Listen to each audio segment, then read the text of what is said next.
ពួកវាមកលួចអី រូបចម្លាក់ បានន័យថាពាក្យដំណាលតមកជាការពិតណា រឿងពិតអាចคล้ายជារឿងប្រឌិតរឿងប្រឌិតក៏អាចคล้ายជារឿងពិតដូចគ្នា50លានយ៉ាងម៉េចដែរមិនលួចចម្លាក់នេះលក់មិនបានដាច់ខាត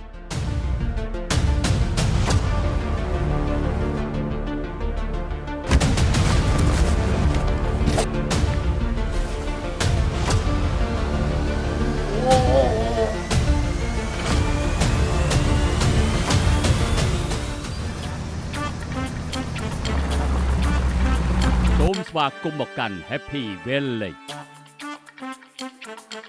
អានេះមហូបស្អីសិន មហូបសិង្ហបុរីណាតាបាក់គូតេ ស្អីគេទេ បាក់គូតេ ហឺ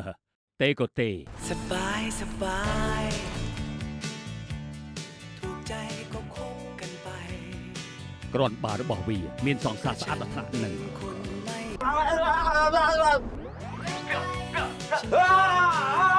ណែមានឃើញចៅអត់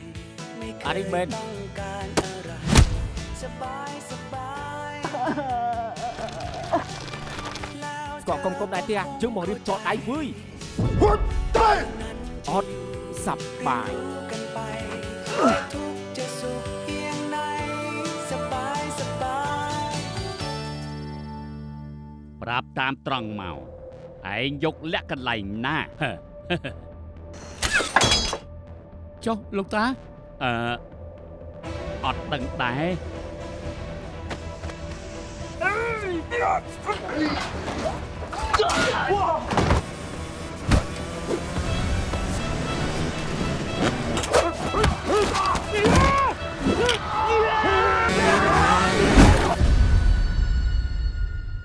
ណែលោកពូដឹងថាគេយកធ្វើអីអត់ អើយ